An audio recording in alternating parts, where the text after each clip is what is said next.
Olá, sejam todos bem-vindos. Meu nome é Beatriz Quesada, sou repórter da Capital Aberto e hoje na nossa Live Capital nós vamos discutir um pouco os desafios e as oportunidades em distress investing em meio à pandemia do novo coronavírus.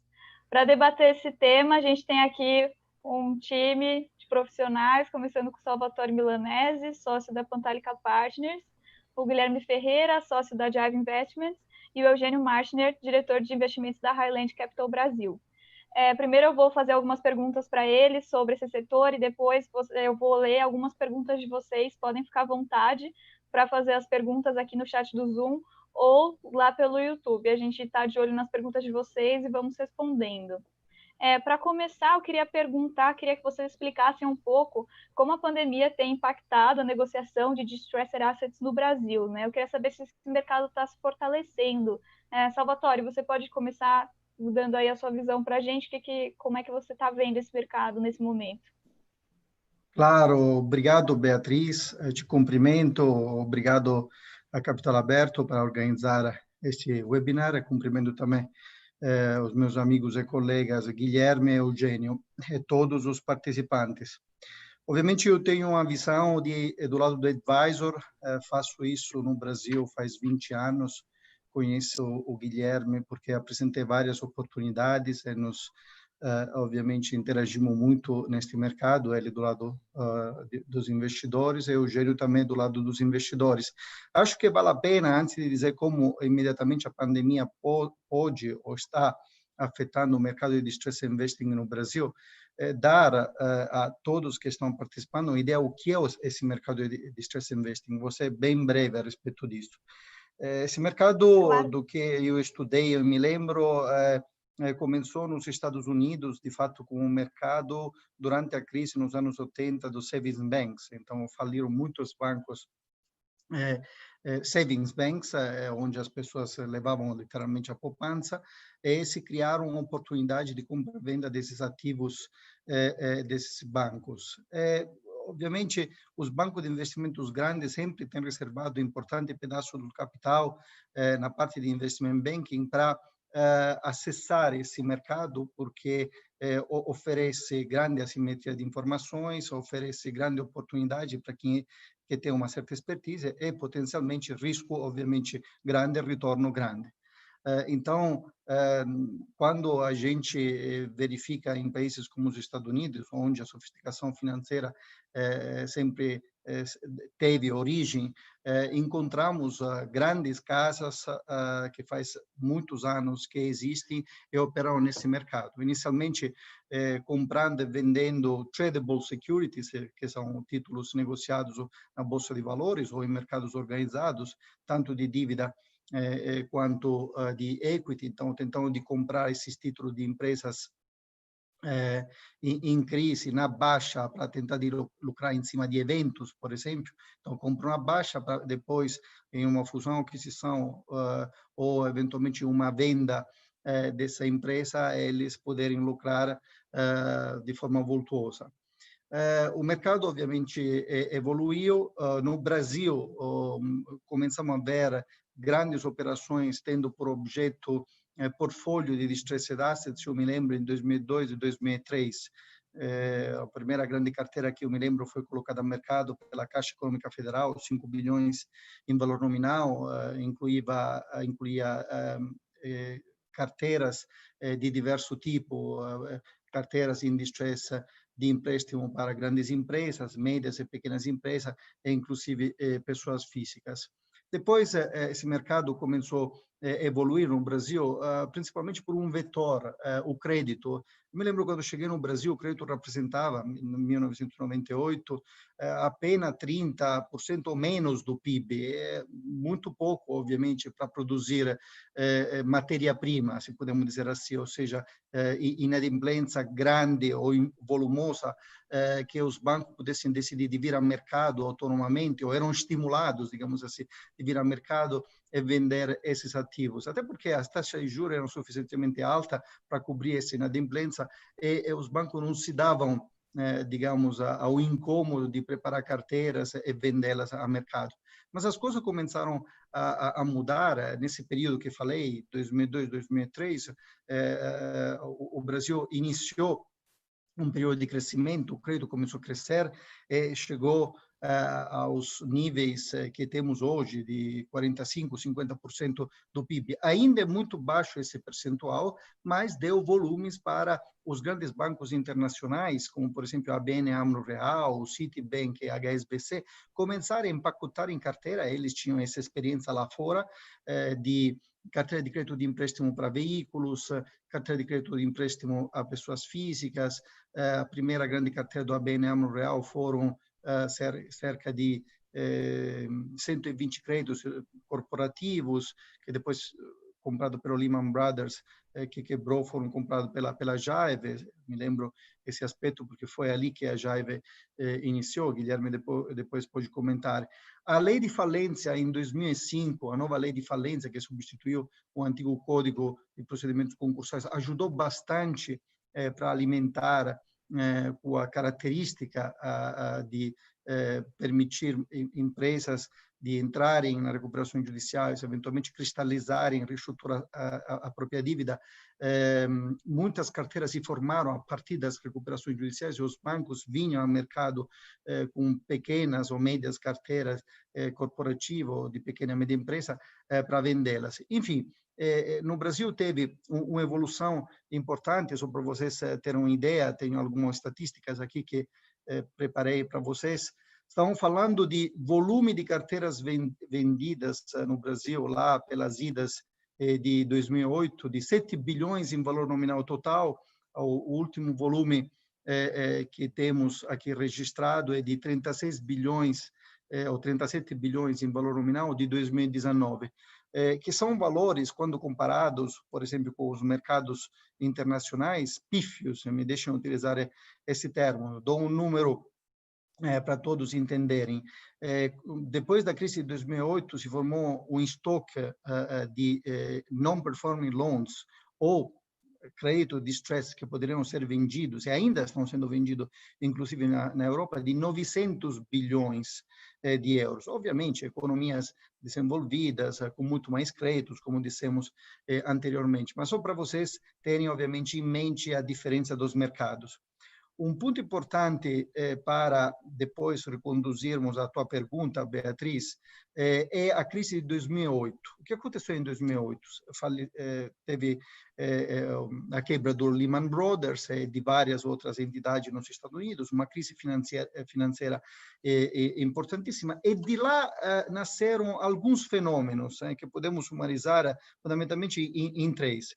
Primeiro, proliferaram, aumentaram a quantidade de fundos que captavam dinheiro dedicados a esse tipo de atividade. Eu me lembro que começaram muita gente a sair de banco de investimento, porque, de fato, teve muita gente demitida, e construíram fundos dedicados a distressed investing. Repito novamente, a Jaive nasce nesse período. Segundo, a crise determinada naquele país, nos Estados Unidos, junto, obviamente, o contágio na Europa, acumulou em torno de 2 trilhões potenciais de distressed assets para serem comprados e, respectivamente, vendidos. E depois teve um fenômeno que é muito importante para aquilo que hoje estamos, inclusive nas economias, vivenciando, que é o quantitative easing, ou seja, os governos centrais, não os governos, os bancos centrais das principais potências, principalmente o bloco europeu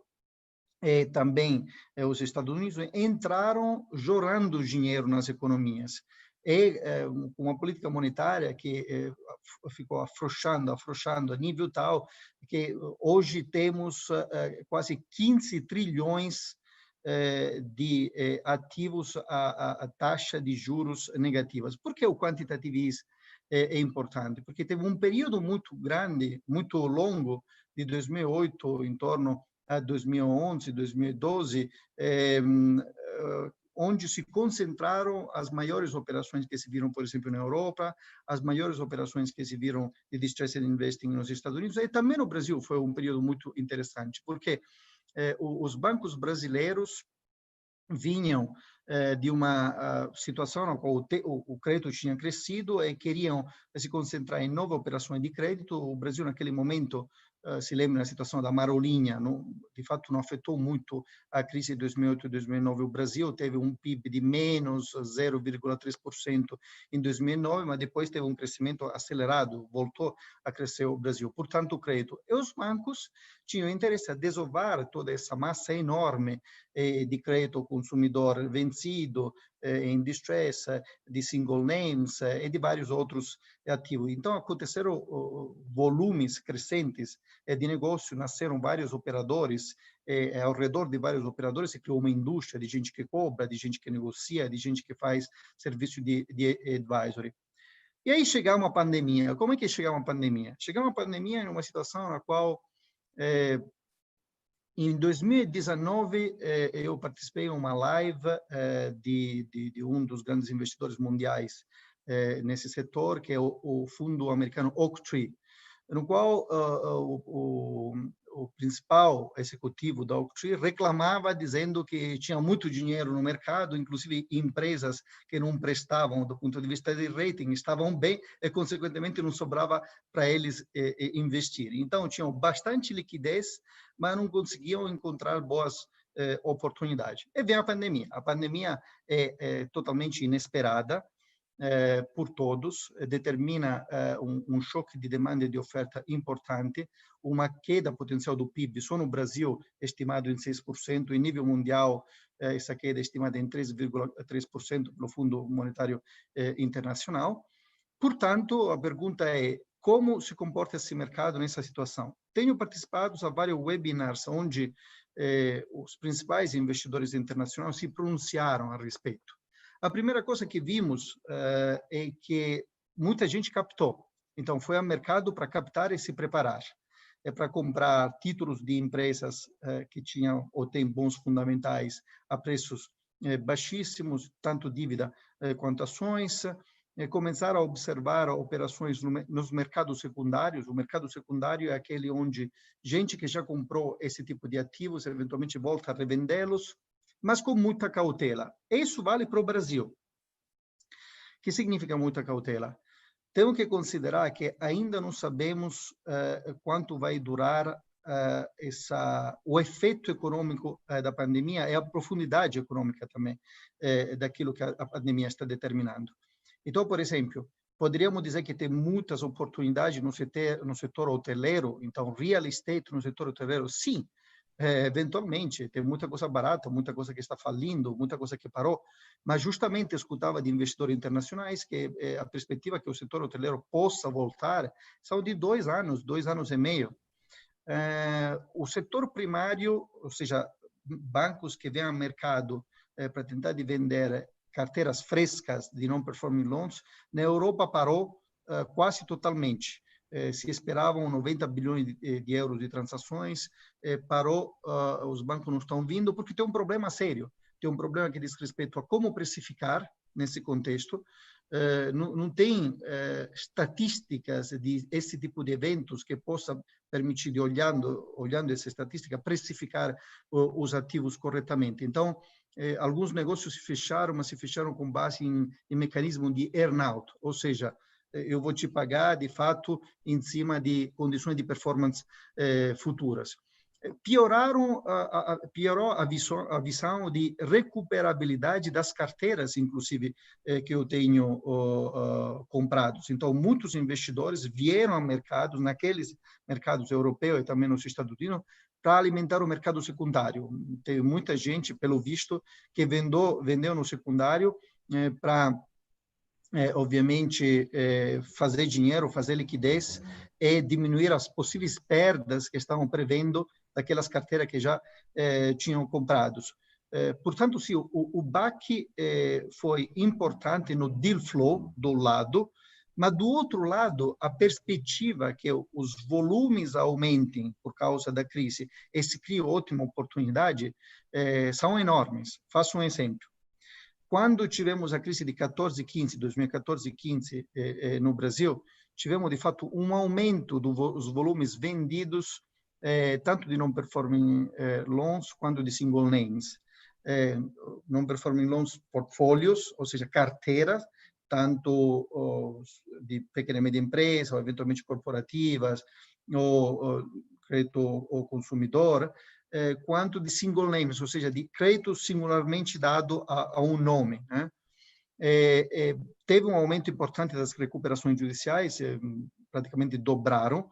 Portanto, se a gente pudesse, digamos, inferir, se naquela época o PIB caiu 3,5% 2 anos seguidos, estão esperando um PIB de menos 6% por esse ano, podemos estimar, eventualmente, 2.500, 3.000 recuperações judiciais, a menos que essas novas normas, que eventualmente a gente vai discutir aqui, emergenciais, possa diminuir o número de gente que pede recuperação judicial.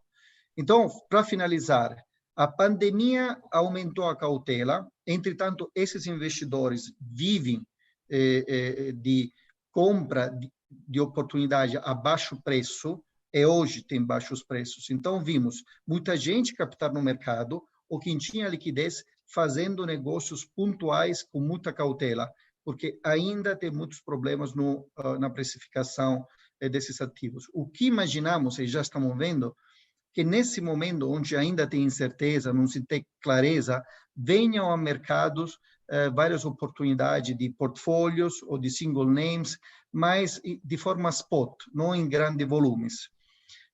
Na minha visão... Interessante, Salvatore. Eu queria sim. perguntar um pouquinho, falando um pouco, que você está citando um pouco as oportunidades, né? Queria perguntar um pouco também para o Guilherme e para o Eugênio, começando pelo Guilherme, quais você acha que são as oportunidades em distressed investing agora que o mercado, né, como o Salvatore disse, está crescendo em volume, mas também tem toda essa dificuldade de precificação. Queria ver qual você acha que são os setores que estão mais propensos a recorrer a esse tipo de ativo.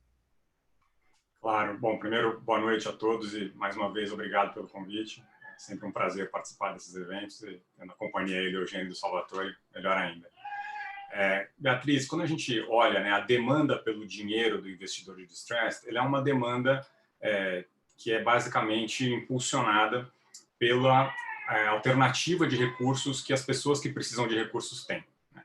Então, no momento em que você tem uma economia que está funcionando bem, em que o crédito está fluindo bem, em que existe oferta no mercado de capitais, de debêntures, de ações, etc., para financiar as companhias, etc., a demanda pelo recurso do investidor de distress acaba caindo em sentido comparativo, porque é um dinheiro mais caro, porque justamente como o Salvatore falou, ele é um dinheiro que vem rápido e com uma assunção de risco maior para atender necessidades muito específicas em momentos críticos em que a tomada de decisão ou a velocidade pelas demais alternativas de recursos não atende àquela situação, né? Então, é a empresa que tem um problema específico, ela tem uma crise na sua produção, por exemplo, ou ela tem um problema de uma briga societária, precisa de dinheiro para resolver aquilo de uma forma rápida, ou ela teve uma falha no seu fluxo de caixa e precisa de dinheiro rápido para não deixar de descumprir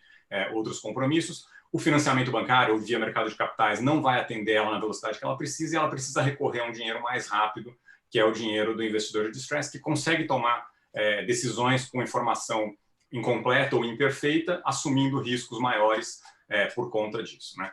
Quando você tem um aumento de demanda por dinheiro muito grande acontecendo agora na pandemia, porque a maioria das empresas teve uma redução, em alguns casos uma interrupção das receitas, então todo mundo ficou sem liquidez. E na outra ponta, a oferta de crédito fica prejudicada, porque o aumento de risco, dada essa situação de falta de receita das empresas, significa que os credores, os bancos, que seriam os fornecedores tradicionais desse tipo de recurso, estão avessos a determinados riscos que eles estariam assumindo, o investidor de distress acaba tendo uma demanda maior pelos seus recursos. E é isso que a gente está enxergando aqui, né?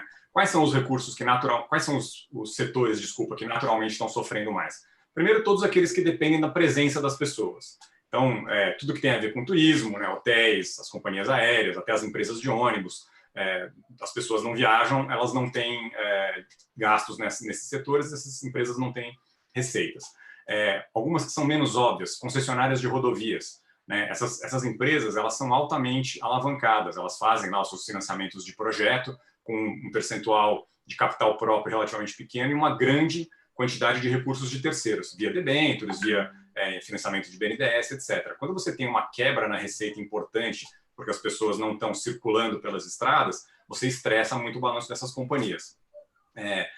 Academias de ginástica. Então, a gente tem grandes grupos de private equity que investiram em redes de academias de ginástica. Essas empresas estão fechadas, não tem receita nenhuma, né? E assim por diante. Então, esses são os setores que naturalmente estão sofrendo mais. E desses setores, a gente vê uma demanda por esse tipo de capital mais rápida. Agora, esse é um tipo de capital que ele também tem uma série de exigências para funcionar. Então, é um capital que dificilmente vai fazer um financiamento sem nenhum tipo de garantia. Então, um setor que não tem ativos, ele não é um candidato ideal para financiamento pelo investidor de distress, pelo menos do lado da dívida.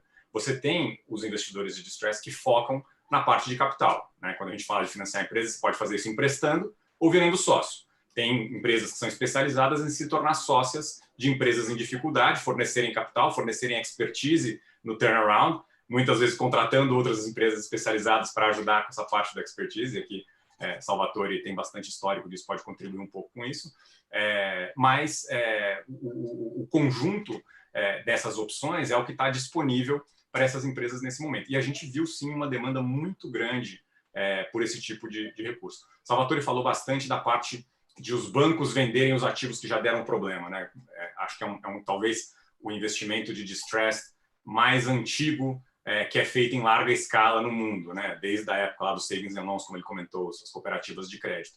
Mas, além disso, você tem uma série de outros ativos que também são tradicionais candidatos à venda ou à negociação ou ao financiamento nesses momentos de crise. Então, você tem toda a parte imobiliária, né? Nos Estados Unidos, na crise de 2008, foi o grande ativo, seja via o financiamento imobiliário, a casa própria, nos Estados Unidos, seja depois a compra das carteiras, que a gente chama de REOs, né, que são os ativos que os bancos receberam em pagamento de dívidas ou tomaram de dívidas que não foram pagas e que aí ficam quase que intoxicando os balanços dos bancos, porque eles atraem uma quantidade grande de capital, tem um custo operacional e de carrego muito alto e por isso é ineficiente manter aquilo lá, né? Muitas vezes é melhor vender por um preço que não é o melhor preço possível, mas pelo menos você libera o capital e para de ter o custo de carrego. Você tem, como eu falei, né, participações de empresas que, no caso dessa crise, são muitas vezes empresas muito boas, né? Não são empresas que estão mal tocadas, não são empresas que estavam excessivamente alavancadas, não são empresas que cometeram grandes erros. São empresas que simplesmente pararam de faturar porque os seus negócios foram fechados e não se sabe quando vão reabrir. Então, a oportunidade de entrar como sócio dessas empresas hoje é uma coisa peculiar, única, né? Não se viu nada parecido até hoje. Se a gente viu algo minimamente parecido foi na crise de 2015, 2016, quando, por conta de desvalorização do dólar, etc., o mercado viu empresas grandes, né? Gol, Vale, Minas, CSN, empresas que são tradicionais aqui no Brasil, quase irem à lona, porque a gente estava tendo ali uma crise de confiança decorrente do processo político-econômico que estava acontecendo lá. Então, a gente está vendo bastante movimento no mercado, acredita que o investidor de distress vai ter um papel importante em ajudar a suprir esse vale de capital até que as outras fontes de capital possam assumir aí a sua atuação tradicional e voltar a financiar essas companhias no prazo mais longo. Entendi. Eu queria pegar um pouco um ponto que você falou sobre a gente ter essa oportunidade, né, de ter companhias mais robustas, mais sólidas entrando nesse mercado. Eu queria aproveitar para perguntar para o Eugênio quais critérios os investidores devem estar atentos na hora de investir nessas empresas, né, já que a gente tem uma gama maior de oportunidades de investimento, o que o investidor de distress tem que estar olhando agora nesse momento? Cresceu bastante, as oportunidades cresceram bastante, mas os riscos também continuam altos. Enquanto a gente está... Bom, primeiro, gente, boa noite. Obrigado pela presença de vocês. Um prazer também estar participando da live aqui no Capital Aberto. Comentando um pouco sobre a Highland, a nossa companhia é um fundo americano que sediado em Dallas, no Texas, que começou como um fundo de crédito, como o Salvatore estava comentando conosco, e foi precursor na criação dos CLOs, na estruturação desses CLOs no mercado americano, e a partir dessa da evolução desses fundos de CLOs, puderam, em eventuais processos de reestruturação, converter os créditos que, em certo momento, se tornaram inadimplidos em ações das empresas, e dali criou-se um novo negócio para a companhia, que era o negócio de private equity, que é o investimento em companhias em distress, né? E com isso, o fundo expandiu pelo mundo, e temos atuado também no Brasil, com alguns investimentos realizados no país. E comentando sobre a sua pergunta, Beatriz, o Covid ainda é um caso que trouxe uma parada significativa da economia do país, e até o momento, vimos hoje o anúncio do governador Dória voltando a reabrir alguns negócios, mas a realidade é que tem uma incerteza muito grande ainda sobre qual é o processo de recuperação, que pode ser um processo muito acelerado, como pode ser um processo que muitos chamaram de slow burn, onde a economia fica fechada por um período mais longo, e isso vai causar um risco significativo para os negócios, para a economia, mas também um certo malefício para a população. Então, tomando o gancho do que o Guilherme estava comentando, no caso desse slow burn, né, o risco que você tem de entrar no slow burn, para assumi-lo, você precisaria de um retorno comensurado a esse risco, que hoje, no momento, ele é, de certa forma, até mesmo muito difícil de ser materializado ou calculado nesse momento. Então, a gente está vendo hoje um processo onde, na entrada do Covid, ainda sem uma perspectiva de saída, muitas companhias, eventualmente, são empresas que não são investíveis nesse momento, apesar de ter uma situação de estresse efetiva, e que, à medida que a nossa evolução na curva do Covid e do tratamento, e a gente começar a ter um horizonte de quando a gente vai sair desse processo, porque é fato que nós sairemos, dali é quando essas transações voltarão a acontecer para poder assumir empresas nesse momento. Então, a gente tem então, ainda não é possível a gente saber ainda não é possível a gente saber quais podem ser investidas, quais são bons negócios, ainda está um pouco nebuloso. Sim, porque o momento hoje ainda está tão nebuloso que o prêmio que você requer para poder fazer um investimento desse é significativo, né? E à medida que esse processo, e o risco é muito grande, então, à medida que esse processo começar a ganhar um corpo e ter uma luz no final do túnel, ou uma expectativa de luz no final do túnel, é o momento que a gente consegue voltar e fazer esses investimentos e eventualmente assumir ativos que têm uma perspectiva de melhoria, mas que, por eventualidade, não está performando naquele momento. Entendi. Salvatore, você quer contribuir? Queria saber também a sua opinião. Qual você acha que são os critérios que a gente precisa ficar mais de olho na hora de investir? Se é possível já investir agora, se a gente ainda tem que esperar? Como é que você está vendo essa situação? Bom, eu comentei anteriormente que tenho visto investidores olharem a ativos que não são empresas vivas ou que precisam turnaround, novamente. Single names, portfólios ou claims. Eu estou assessorando investidores que estão hoje olhando isso no Brasil. Obviamente, vocês imaginam que tipo de retorno pode estar pedindo. Concordo com o Eugênio que essa é uma categoria de ativo em distress que difere totalmente da categoria de investir para fazer um turnaround, melhorar a performance, valorizar a empresa e vendê-la depois, que é a característica da Highland. Faz isso também a Highland. E por que é mais difícil? Por uma razão muito simples.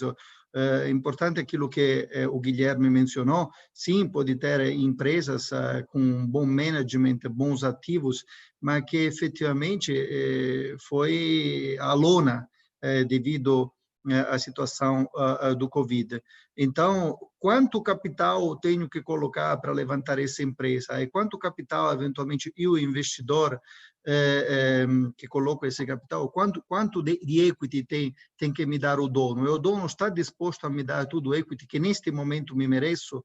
Então, essa categoria, que é a categoria de turnaround, de stress investing para turnaround, ou aquilo que chama de loan to own, ou seja, adquiro um crédito no mercado que um banco tal me vende a baixo preço para depois convertê-lo em capital da empresa target e fazer o turnaround. Hoje eu estou vendo muita cautela, inclusive deals que estavam em curso nessa direção, que investidores que estavam olhando para esse tipo de deal, colocar um pé no freio. Mas concordo com aquilo que afirmou o Guilherme, que estamos tendo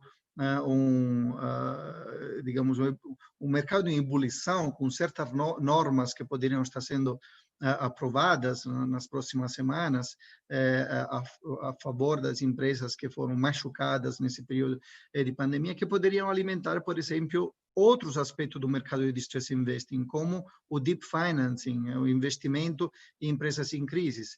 Enquanto aquela primeira perna que eu falei, os ativos, single names, os claims e as carteiras, isso está acontecendo. Tem gente que está analisando esses ativos. A única dúvida nessa perna aí do distress investing é o pricing. A que preço? A curva de recovery é impossível estimá-la, porque dependendo de que tipo de ativo, de que tipo de indústria, pode ser difícil, obviamente, fazer estimativas. Inclusive, se tem em alguns créditos garantias, não é fácil imaginar se eu vou fazer o repossessing, ou seja, se vou executar essas garantias, vendê-las rapidamente no mercado. Então, os volumes vão aumentar. Alguns nichos são mais arriscados do que outros, mas não vai parar. Ao contrário, esse é um mercado que vai pedir muito, muito dinheiro aqui no Brasil para poder, obviamente, olhar tudo que vai se apresentar nos próximos, eu diria, 12, 24 meses para frente. Puder contribuir aqui, Salvatore, e até queria depois ouvir do Eugênio sua resposta. Uma sensação que a gente teve é que até março havia um interesse bem maior de investidores estrangeiros olhando para ativos da categoria de stress no Brasil. Carteiras de crédito, aqui no Brasil a gente tem essa história dos precatórios, que é um ativo peculiar do nosso sistema jurídico, mas que atrai bastante interesse de estrangeiro também. Enfim, e com o problema da Covid-19 e a quantidade de coisas que deteriorou nos seus países de origem, esses investidores acabaram se voltando muito para Estados Unidos e Europa Ocidental, onde você não tem o risco da moeda, onde você tem um sistemas jurídicos muito mais desenvolvidos, onde você tem bem mais tradição de respeitar regras e contratos, etc. Então, eles olham para lá e falam, bom, para ter um retorno parecido, talvez até igual, eu estou evitando uma série de riscos de hedge, riscos de políticos, etc., etc. Será que faz sentido eu estar alocando capital no Brasil hoje? Claro que existem exceções e notáveis exceções, importantes exceções, mas essa foi a percepção que a gente teve com relação ao investidor estrangeiro, com quem a gente fala bastante, porque muitas vezes a gente co-investe, a gente faz transações em conjunto. A outra coisa, com relação a preços, eu acho que tem uma mudança de patamares de preço, mas ela pode ser baseada em duas coisas diferentes, é importante distinguir essas duas coisas. Uma é quando você espera que o ativo vai gerar uma quantidade futura de dinheiro menor. Então, o cash flow futuro daquele ativo diminuiu, portanto, todas as outras coisas ficando iguais, esse ativo já vale menos hoje. E eu acho que isso acontece muito nas empresas, principalmente porque elas têm receitas que são, de uma forma ou de outra, impactadas por tudo que está acontecendo. Quando a gente fala de alguns ativos como legal claims, ou como alguns tipos de recebíveis que a gente compra, excluindo o risco de crédito do governo, no caso dos precatórios, por exemplo, o valor a receber não mudou, mas o preço mudou porque a oferta desses ativos aumentou, porque tem mais gente precisando de dinheiro agora e disposta a vendê-los. Eu falo que durante a crise as empresas elas abrem o sótão e começam a procurar aquelas coisas, o faqueiro de prata, o lustre de mármore e tal, para ver se elas conseguem achar alguma coisa de valor. De vez em quando encontram um terreno que hoje não está mais sendo usado, uma fábrica que está desativada, um galpão que está subutilizado, que pode ser consolidado em outro lugar, um precatório, etc. E estão oferecendo esses ativos na busca do dinheiro. e para quem está comprando, é uma oportunidade de pagar um preço menor, o que implicitamente significa uma taxa de retorno maior. Então, o preço ele foi afetado, em alguns casos, só por essa segunda variável, pelo aumento do retorno esperado para o investidor que compra, decorrente de uma pressão maior de venda e de uma escassez maior de compradores. A oferta e demanda funciona, o preço de negócio baixou, né? O clearing price baixou. E em outros casos, não. Em outros casos, de fato, o ativo piorou. Então, a queda de preço, principalmente, na minha visão, no caso de empresas e de ativos que são relacionados à economia como um todo, né? Você tem esse impacto dobrado e aí a queda de preço é muito maior. Eugênio, Salvatore, querem completar? Sim, só complementando o que o Guilherme estava falando, realmente, a gente vivia uma situação atípica no Brasil, onde o Brasil era dos poucos países do mundo que tinham passado por uma situação de uma grande crise e grandes oportunidades de estresse entre 2015 e 2019, né? Bom, por razões até infelizes, mas o mundo inteiro, a América do Norte e a Europa performava muito bem nas suas economias e o Brasil tinha um mercado significativo para isso. Então, os investidores estrangeiros, de certa forma, principalmente os investidores especialistas em distress, ou que tinham apetite por essa classe de ativo, olhavam o Brasil como um dos poucos lugares no mundo onde conseguiriam fazer botar capital para funcionar, baseado nesses fundamentos de recuperação de empresas ou de crédito ou de diversas outras classes de ativos dentro de distress. E isso agora inverteu com o lado da Covid, né? Onde o mundo inteiro tem sofrido bastante. Não só hoje o problema não está restrito ao Brasil, né?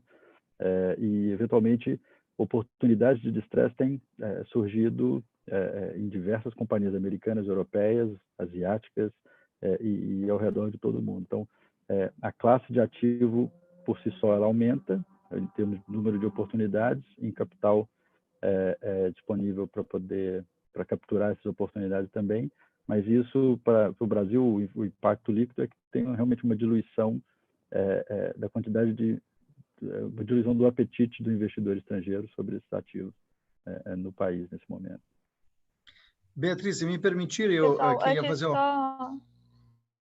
Sim, só queria reforçar que a gente está com o chat aberto. Quem quiser enviar perguntas, a gente já vai começar a fazer as perguntas de vocês. Então, podem enviar seus questionamentos por lá. Salvatore, você quer complementar, né?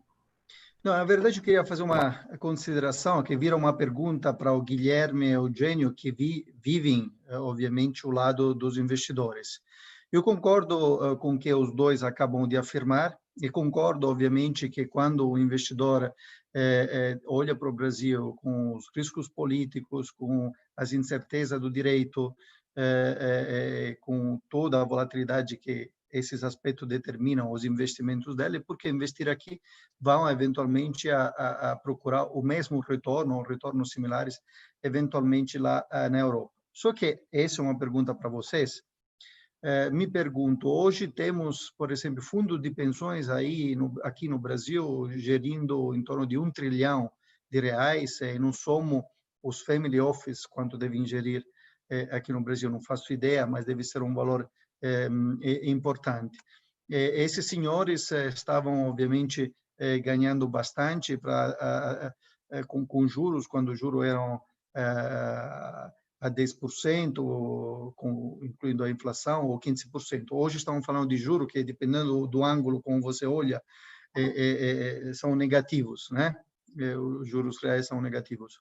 É pensável que esses senhores decidam de pegar 5%, 10% de toda essa massa e direcioná-la para investimentos um pouquinho mais exóticos ou high yield, e obviamente colocar isto em mão a gente profissionais como vocês para poder buscar naquela quantidade enorme de precatório, de claims, de non-performing loans, de empresa de recuperação judicial, de potencial deep financing, que é ter um mercado mais yield. Ou seja, o fato que os macroeconomics mudaram no Brasil, pode o capital interno fazer fluir o capital interno na direção de vocês e, consequentemente, aumentar a possibilidade de investimentos? Se puder começar aqui, Salvatore. Acho que essa mudança ela decorre de algo que já vinha acontecendo antes, que é a queda da taxa básica de juros e a busca por investimentos que tenham retornos maiores. Acho que por todas as classes de investidores, né? Não só pelos investidores institucionais privados, né? Sejam as fundações privadas, mas principalmente os family offices, mas também pelo investidor pessoa física, que migrou do CDB, do fundo de DI, para a bolsa, para COI, para fundo imobiliário, outros ativos que de fato trazem muito mais risco e que agora, pela primeira vez, eles estão entendendo o que significa risco, né? Que essas coisas também caem, elas não sobem sempre, apesar de essa ter sido a impressão nos últimos 18 meses aí. Então, a gente sim viu uma demanda muito maior do lado do investidor local por produtos alternativos em geral. E aí os fundos da JAID, que são fundos fechados, com prazo mais longo, e que investem em ativos distressed, portanto, são fundos com estratégias que envolvem risco e que são complexas, né? Entram aí nessa categoria de investimentos alternativos, mas a gente também viu fundos de private equity sendo distribuídos nos privates dos bancos, a gente viu toda a parte de fundos imobiliários, a gente viu fundos de venture capital sendo distribuídos, inclusive, em plataformas de varejo, né, como XP, etc. Então, é algo que já está acontecendo com bastante força e que deve se perpetuar e acentuar nos próximos anos, conforme a gente tem taxas de juros ainda mais baixas e necessidade de diversificação dos investidores.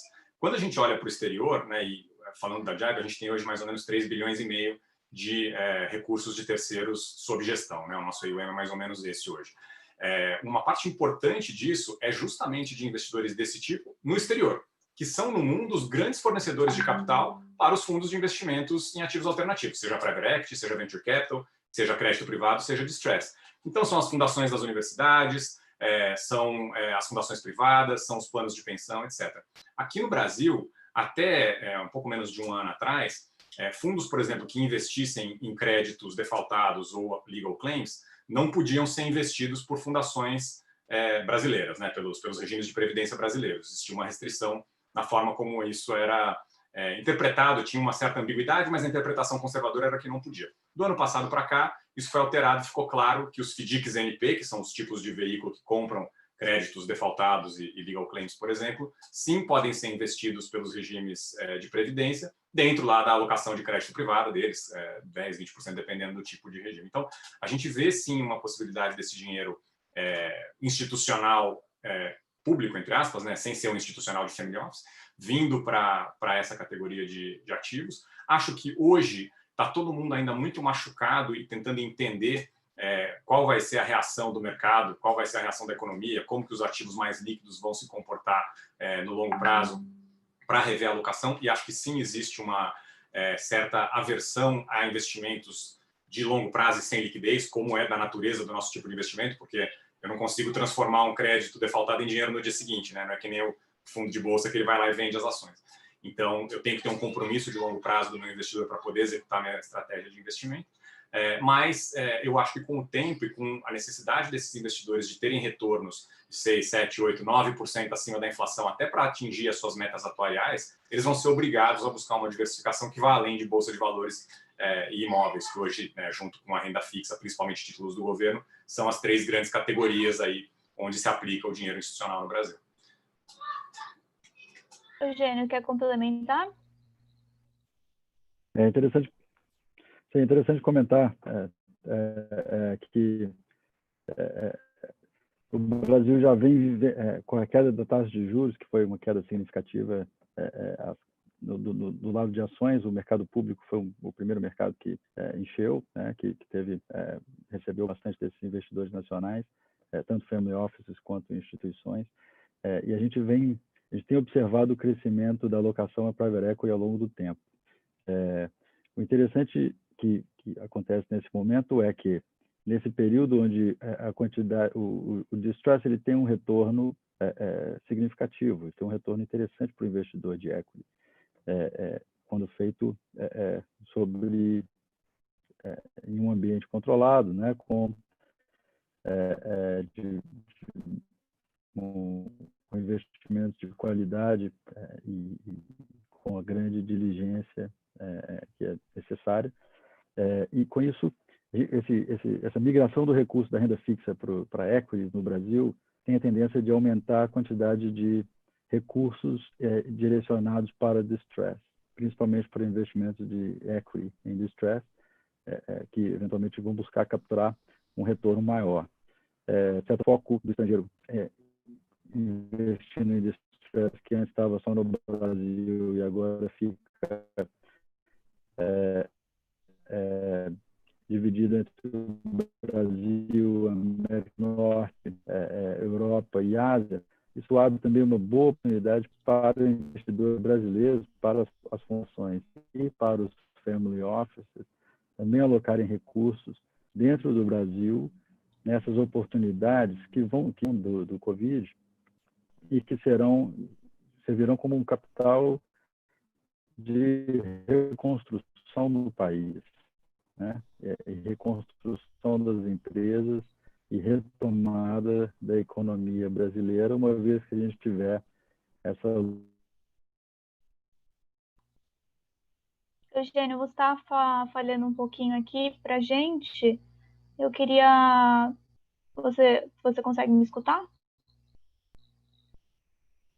Acho que ele deu uma travadinha aqui. Enquanto a gente tenta restabelecer a conexão, vou começar abrindo as perguntas aqui do pessoal, aqui das pessoas que estão nos assistindo. Chegou uma pergunta do Wagner Castilho. Ele disse: acabou de ser aprovado pelo Senado, né, a criação de certificado de recebíveis de educação, CRE, nos moldes provavelmente do CRI e do CRA. E ele pergunta se vocês acreditam que pode haver a criação de um certificado de recebível financeiro para lastrear os non-performance loans, seguindo esse exemplo. Eu acho que o mercado hoje acabou resolvendo a forma de securitizar os non-performing loans via o instrumento do FDIC.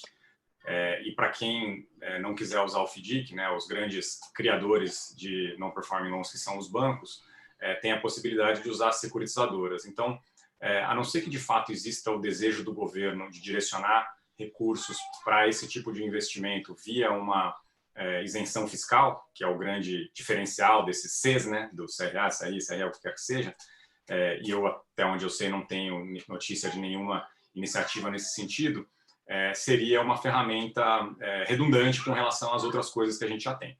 Isso dito, considerando que existe uma expectativa de aumento muito grande da inadimplência e do provisionamento nos bancos, talvez faça sentido, sim, para o governo buscar um direcionamento de recursos para ajudar a fazer o saneamento dos balanços dos bancos num segundo momento, né? Geralmente, essas coisas acontecem com um intervalo de tempo pós o pico da crise, porque a inadimplência ela tem um atraso entre a crise e quando ela, de fato, se torna aguda, mas com isso, né, fazendo esse tipo de isenção, talvez para pessoas físicas, em tranche sênior, com risco um pouco menor, ou para investidores profissionais, isso poderia, sim, ser uma ferramenta de política econômica para ajudar a fortalecer e financiar o sistema financeiro com esse saneamento de eventuais créditos inadimplidos que os bancos com certeza vão ter por conta da pandemia. Pensando um pouco em pessoa física, claro. Só complementando, concordo perfeitamente com o Guilherme, só lembramos que no Brasil a inadimplência total do nosso sistema, que totaliza 3,5 trilhões de crédito, é de 3,3%. Países que criaram essas formas mais sofisticadas de securitização, tipo a Itália, tinham 15% de inadimplência nos balanços dos bancos. Então, precisavam criar critérios para não machucar muito, ou de forma demasiada, digamos, o balanço dos bancos, aumentar a necessidade de aportes. Uma coisa que, eventualmente, com o aumento do crédito no Brasil poderia ser feita é criar sofisticada forma para extrair os BNDEs dos balanços dos bancos, que são, como o Guilherme mencionou alguns minutos atrás, aqueles ativos que os bancos recuperam em um processo de execução, colocam no próprio balanço e que determinam uma absorção de capital enorme, gigantesca. Eles gostariam de tirá-los dos próprios balanços, mas às vezes buscam isso a valor nominal, então não podem fazê-los. Então, alguma sofisticação nesse campo eu vejo que poderia ocorrer, dependendo de como os volumes se movimentarem no futuro. Não. Queria retomar um pouco a questão sobre a pessoa física. A gente recebeu também uma pergunta aqui do Roque Pário Santos. Ele queria saber um pouco mais sobre os ativos já liquidados de falência. Ele queria saber como vocês veem a procura hoje no Brasil, se eles constituem uma boa alternativa para a pessoa física no cenário de taxas baixas. Eugênio voltou aqui com a gente, já tá com o áudio funcionando. Quer começar a responder? O mercado de falências, a gente estivemos olhando companhias em situação de RJ e em situações pós-RJ, né?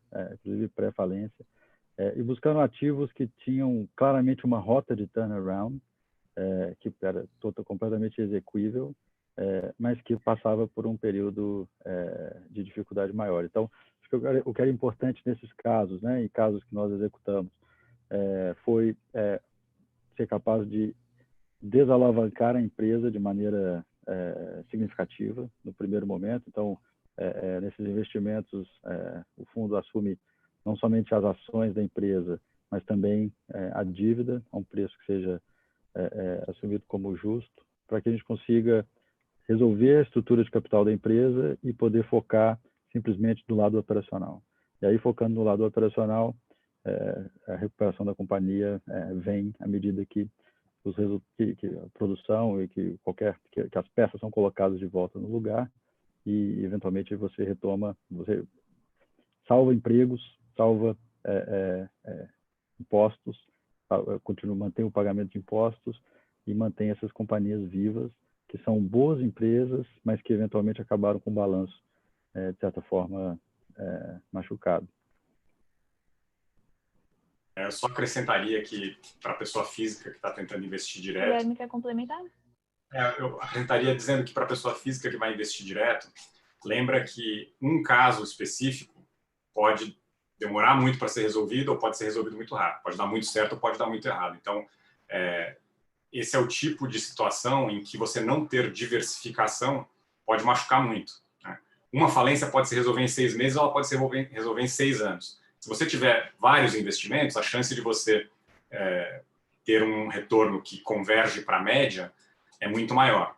E, principalmente, lembrando que é alguma coisa com alto risco, com iliquidez, e vai tomar tempo e vai exigir esforço. Então, pensa bem antes de fazer esse investimento, considera se você não vai precisar desse dinheiro num prazo muito longo, porque ele pode ficar amarrado lá durante bastante tempo.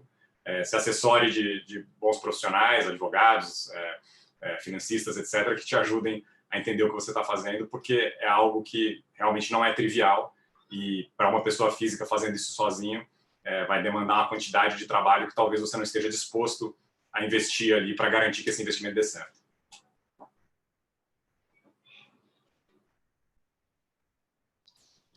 Salvatore, quer complementar?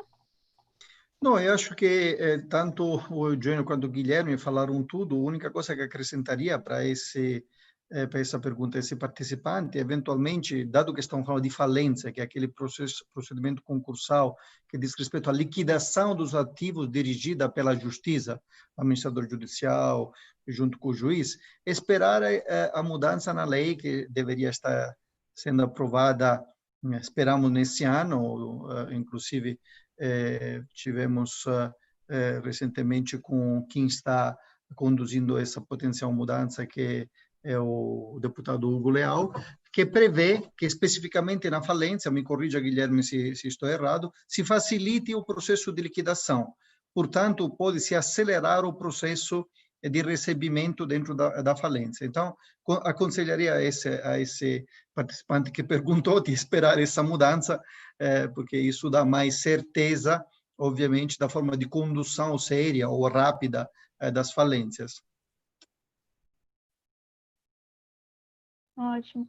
A gente tem aqui uma outra pergunta do Ricardo Costa. Ele diz assim: o perfil de investidor em ativos estressados que vocês enxergam para o cenário atual é de equity minoritário ou de buyout com aquisição de controle? Para o minoritário, captar dívida em bancos de desenvolvimento com taxas a longo prazo não seria um concorrente natural desse processo? Olha, eu deixaria o Eugênio responder essa pergunta, mas queria deixar claro que quando falamos de investidor em distress, tem que se especificar o que se o que se entende, porque as estratégias para investir em distress são várias. Temos aqui o Guilherme, que naquela que é a minha visão, o investidor em ativos ilíquidos, que não são empresas, entendo que a Jave não investe em empresas, senão em um caso específico, ou alguns casos específicos no qual fez financiamento, mas a maioria dos próprios investimentos são em pools de ativos ou single names. Ao contrário, o Eugênio, com o fundo deles, investe em empresa para fazer turnaround. São duas coisas completamente diferentes, mas eu vou deixar o Eugênio de responder sobre essa específica pergunta, porque diz respeito à estratégia, né? Eugênio, acho que falando uma questão interessante aqui sobre o minoritário ou o controle e como vocês enxergam o risco de ser minoritário, de estar exposto a todos os riscos de sucessão que existem aqui no Brasil e versus a ausência de comando, né, de você estar no manche dirigindo o processo. Então, se puder acrescentar isso na resposta, eu tenho curiosidade com essa questão. Claro. Bom, gente, quando você está investindo em distress e turnaround, você efetivamente precisa implementar uma agenda na empresa e ter a liberdade para poder implementar aquela agenda de melhoria da companhia, né? A companhia chegou numa situação difícil por uma série de razões e você precisa alterar, deveríamos esperar um resultado diferente somente se a gente agisse de uma maneira diferente também. Então, geralmente no investimento de distress e turnaround, você efetivamente precisa estar numa situação de controle ou um acordo que permita que o investidor tenha a capacidade de executar aquela agenda sem precisar passar por uma série de decisões compartilhadas com outros investidores, porque o resultado do turnaround é o somatório de pequenas decisões com grande impacto, mas pequenas decisões que acontecem ao longo do dia e que no final tem um grande impacto na companhia e permite a empresa voltar aos trilhos, né? Então, trazendo o ponto principal da pergunta, efetivamente, quando você está fazendo investimento em distress, você busca uma posição de controle na companhia, seja por capital majoritário ou por um acordo junto com os acionistas com, claro, gestão dos investidores naquele momento.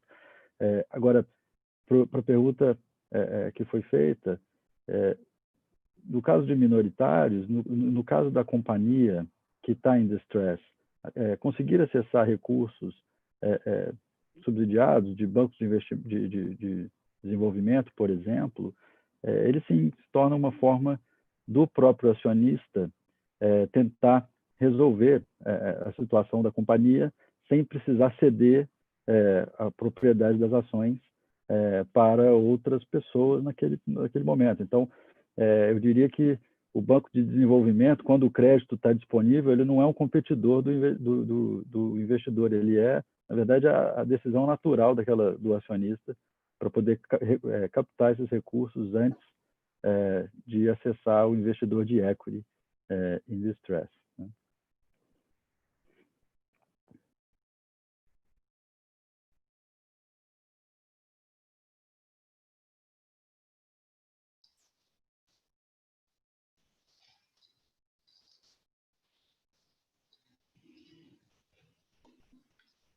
Acho que a Beatriz caiu. Raras obrigações. Opa. Estão... Oi. Oi, Bia, eu acho que você tinha caído. Acho que não estamos te escutando ainda. Eu vou ler a pergunta do YouTube, então. Estão me ouvindo bem agora? Sim. Sim. Acho que ela caiu de novo. Bia, eu vou ler a pergunta do YouTube agora para o Guilherme. Guilherme, a pergunta veio do Edgar Carvalho, no YouTube. Ele pergunta, o mercado de legal claims tem se despontado como uma grande oportunidade na crise. Entretanto, muitos devedores terão dificuldade em honrar suas obrigações. Isso exigirá mais rigor na due diligence? Com certeza, Edgar, a gente precisou rever uma série de critérios e de premissas que a gente usava no nosso processo de investimento desde que começou a pandemia da Covid-19. Né? No primeiro momento, todas as propostas que a gente tinha enviado que não eram vinculantes, a gente avisou as contrapartes que estavam suspensas para reavaliação, mas muitos dos casos envolvendo legal claims, como eu falei agora há pouco, a gente ainda tem uma visão de que o resultado final deles continua muito parecido com o que era antes da pandemia. A nossa estratégia com legal claims é de investir em empresas de alta qualidade de crédito, né? comprar demandas contra empresas com alta qualidade de crédito, ou contra o governo, sobretudo o governo federal, que apesar de estar se endividando, de estar sofrendo aí um momento de déficit e que vai ter que lidar com isso do ponto de vista orçamentário no futuro, em princípio é solvente porque ele consegue emitir a própria moeda, né? Então, a nossa análise acaba sendo muito mais focada em entender o vendedor e se ele, nessa transação, de alguma forma se tornaria insolvente ou estaria fazendo uma venda que poderia ser considerada uma venda fraudulenta ou uma venda em fraude à execução ou fraude a credores, né, que são aqueles instrumentos que protegem os credores existentes de transações ruinosas do seu devedor. Mas feita essa análise, avaliado que o vendedor não está insolvente naquele momento ou que os créditos mais privilegiados do que o nosso ou do que a gente está comprando vão ser endereçados de alguma forma, e muitas vezes a gente cria estruturas de contas escrow falando, olha, esse pedaço do preço aqui tem que ser usado para pagar os seus credores fiscais, os seus credores trabalhistas, e quando você acabar de pagar esse pessoal, eu libero o restante para você. Justamente para minimizar esses riscos que a gente chama de riscos relacionados ao vendedor, né? Do lado de lá, do lado do devedor, seja o governo federal, seja grandes empresas, os tipos de créditos, de claims que a gente compra são contra devedores de qualidade de crédito, na nossa visão, tão alta que, apesar da pandemia, eles não foram significativamente afetados na sua capacidade de pagamento e, portanto, a gente continua enxergando esses ativos do ponto de vista exclusivamente de crédito, eles têm risco jurídico, eles têm risco de tempo, etc., mas como ativos de alta qualidade e de baixo risco de crédito. Alguém gostaria de complementar? Salvatore, Eugênio?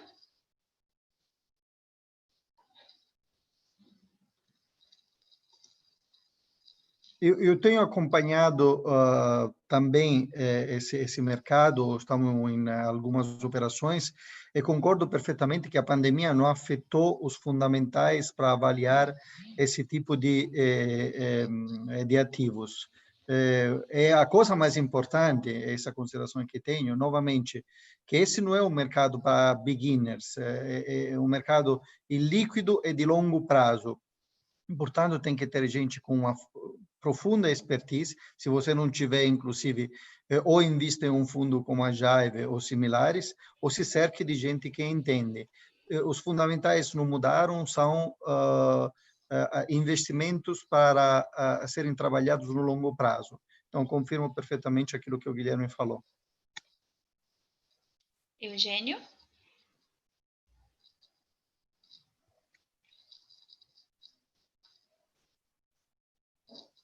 Também, em linha com o que o Salvatore estava comentando, realmente a diligência é fundamental no mercado de distress, onde os retornos são maiores, mas os riscos também são mais significativos. Então, seja tratando de legal claims, single names, carteiras de recuperação de crédito, ou mesmo turnaround, né, equity para turnaround, é importante ter o apoio de investidores que conhecem o setor, que tiveram experiência no mercado, que conseguem fazer a diligência correta para que você consiga minimizar os riscos que vêm naturalmente atrelados ao segmento.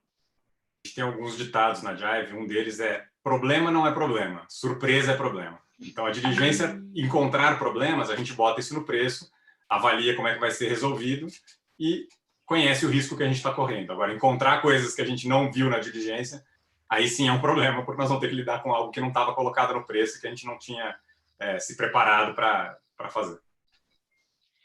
Bom, pessoal, a gente já passou um pouquinho aqui do nosso tempo previsto. A gente vai ter que encerrar, infelizmente, a gente não conseguiu fazer todas as perguntas aqui, mas queria agradecer muito a presença do Salvatore, do Guilherme, do Eugênio, por topar participar com a gente aqui dessa live. Agradecer a todo mundo que acompanhou todo o evento aqui no Zoom e também no YouTube. Para vocês ficarem por dentro das outras lives que a gente vai fazer, é só acompanhar o nosso site. E quem está no YouTube pode se inscrever no canal e também ver outros vídeos que a gente está produzindo. Obrigada mais uma vez e boa noite. Obrigado, boa noite a todos. Obrigado pelo convite. Boa noite. Obrigado, pessoal. Obrigado. Obrigada. Tchau, Boa tchau. noite.